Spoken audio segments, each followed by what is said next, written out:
Dancing is an art form and a sport. And through sport, you are increasing your strength, your flexibility, your endurance, your mobility, and many other things.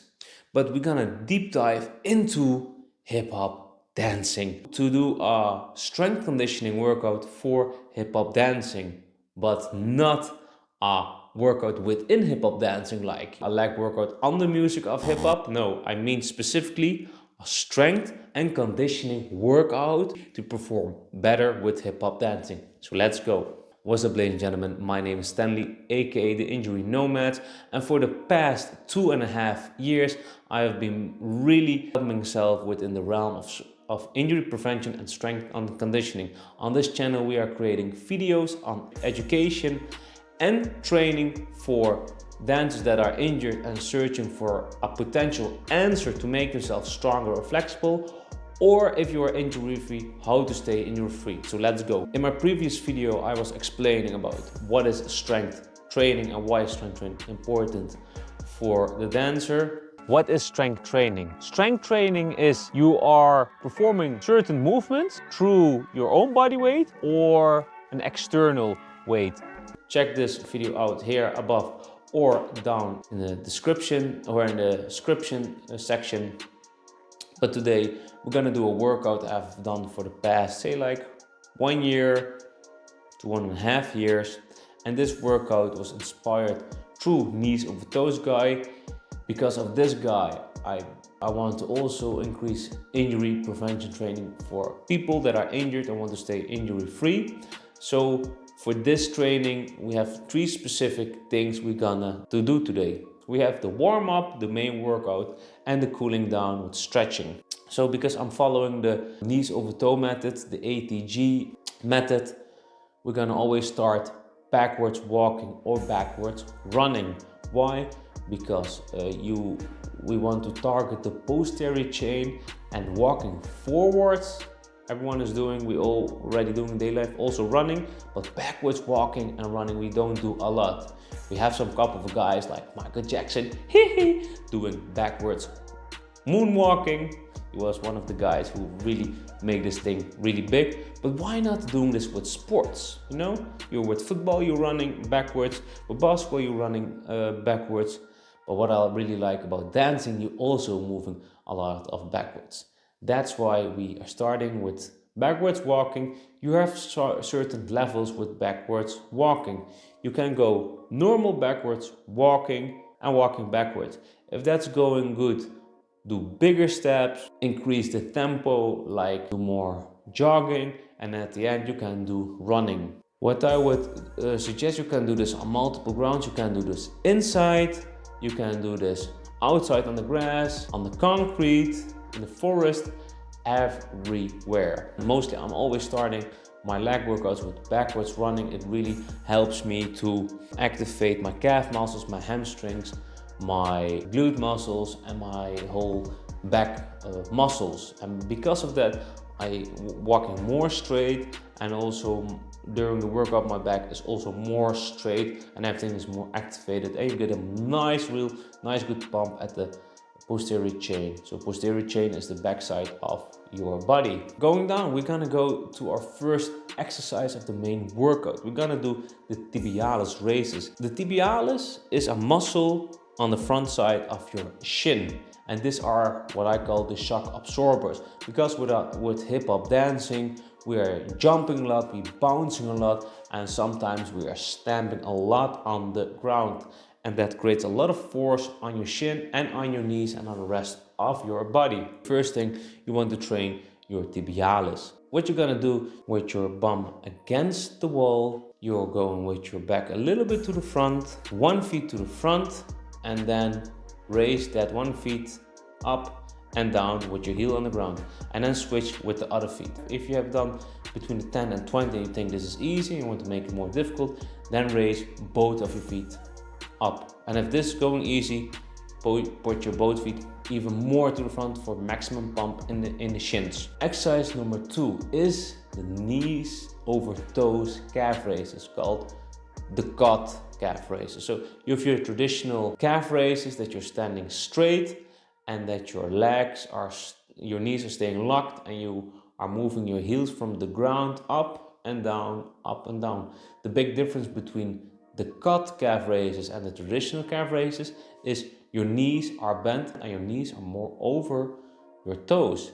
So you are training two things. You are training the tendons in your Achilles and you are training the bulletproofing of your kneecaps, of your tendons and of your quad muscles to prevent a lot of things like injuries and taking the force. Because with hip hop dancing, you're always bending your knees, and I don't saw any hip hop dancer that always dancing with straight legs. You always have like a slight bending in your knees. Doesn't matter if it's like little bend or full bend like a squat. You can start off with your knees slightly bent and then going up and down and let your knees bend like this. And if this is going good, after 10 to 20 reps, increase the bending more and more. And at a certain moment, your knees can almost touch the wall or the object you're holding.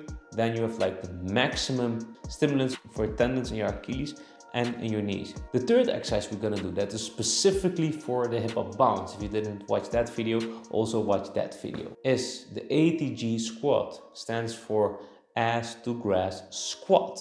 As a hip hop dancer, you have bounce, but if you look it fully, you're gonna do a full bounce from straight legs with your ass to the grass. But we want to even increase the mobility in your ankles and your knees.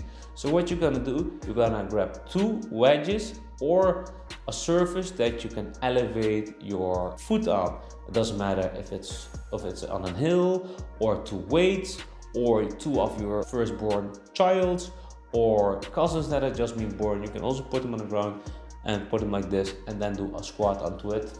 Just joking, if you do it, you're a psychopath. Psychopath. What you're gonna do, put the wedges like this. You are grabbing two objects to support yourself on. Maybe this is the first time you do it. Maybe you have your knees cannot tolerate it, so you want to do it in different stages. So first thing what you do is grabbing the two chairs, two sticks, put your hands on the top of the object and then going down and up. And going gradually, like you can go for the half or 1/4 and going up. And then you can even go lower and lower and lower till eventually you can do it without any assistant and then you do it unassisted. Again, take your time with this. I saw a quote last on Instagram: if you can do something slow, you can do it fast. But if you can do it fast, you cannot do it slow. It's all because of the technique you are executing. So don't rush into this because you want to do dancing just for fun, or maybe it's your job and you want to continue this till the day you are not here anymore. The last exercise is the RDL. You think like, Stanley, what the hell is an RDL? I will tell you what is RDL.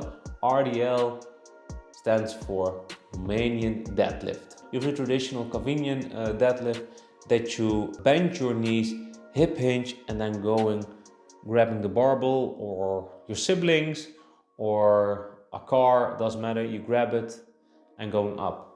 With this one, your legs are more straight. You have your legs are a little bit bent, just a little bit. And this is more targeting and more of a stretching effect than a more like bending effect. And as a hip hop dancer and also dancer in general, you want to bulletproof your lower back, have a more straight posture because we are sitting a lot on the phones and also creating a lot of social media posts, or maybe you're a 9-to-5 warrior. So that's why, and also you want to stretch the back of the knees so your knees become even more stronger in a stretchy position. Also perform this exercise between the 10 and 20 reps for 2 to 3 rounds. That is also for all the other exercises.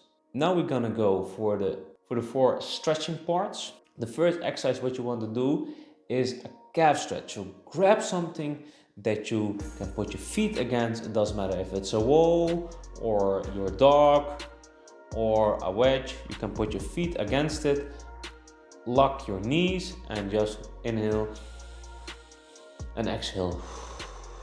Really important to do that. And if it's going good, then you put your upper body more to the front so you get a nice deep stretch in your calf.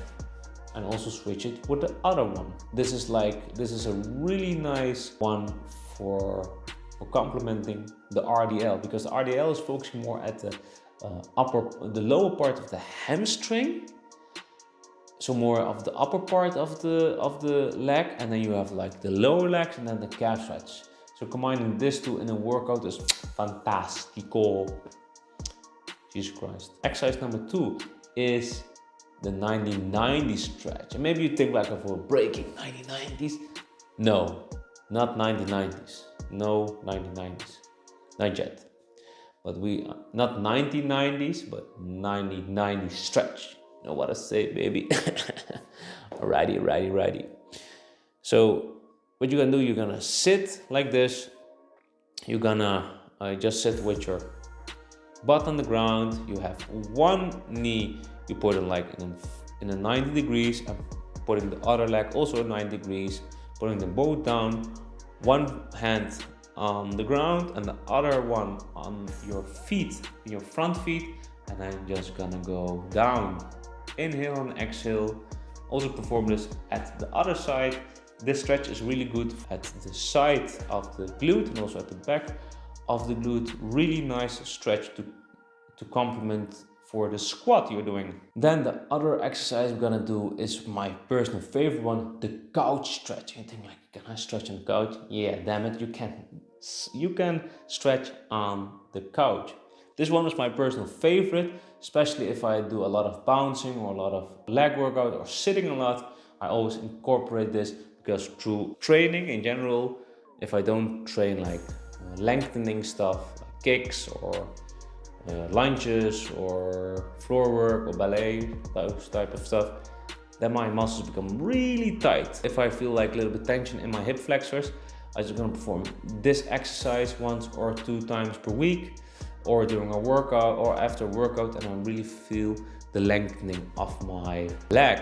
So this is good. So what you're gonna do, I'm gonna showcase you it. You're gonna grab a couch or somewhere you can put your feet like this. So first, put your hands on the ground, put your body to the side, put one knee on the ground, turn your feet up, put your feet on the top layer of the thing, and then you have certain couple of levels. You have level 1 is just put your one hand on the ground and other hand on the knee, then both hands on the knee, and then you can straighten forward and then you can straighten to the back.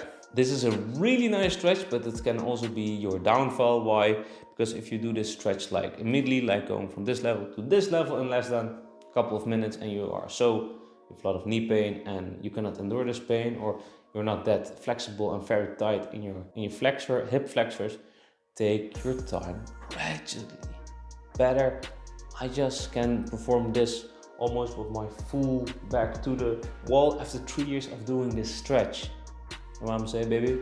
So take your time with this. Last exercise is the butterfly stretch. So what you're gonna do, really important that your back is always straight.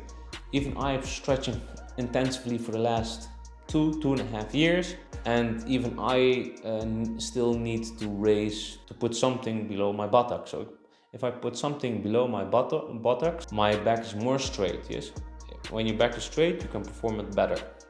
Then you put your wall against your back, not your back against the wall, but your wall against the back. Put your feet together, inhale and exhale. When your knees are going down, exhale and then coming up. And you really feel this at the inside of your legs, called the adductors. And you feel it also at the lateral part of your leg. What you're gonna do for all these exercises, I would do the next things. Do the jogging, the walking, the running between the 5 minutes to 10 minutes. Do the Tibialis Raises, do this between the 20 and 25 times. Do this between the 2 and 3 sets. Squat, calf raises, knees over toes raises. Do this between the 15 and 20. Do the squat between the 10 and 15. And do the RDLs between the 15 and 20. And do all this between the 2 and 3 sets. Stretching between the 20 and 40 seconds and really focus on deep inhaling and exhaling, and do this for 1 to 2 sets. This is a wonderful workout. If you have done this workout, put it in the comments. Don't forget to subscribe if you want to check out a lot of amazing videos. If you want to know what is strength training and you still didn't watch it at the beginning of this video, check this video on why strength training is important for you, the dancer, or this video for specifically how to increase strength, how to make your bounce better as a hip hop dancer.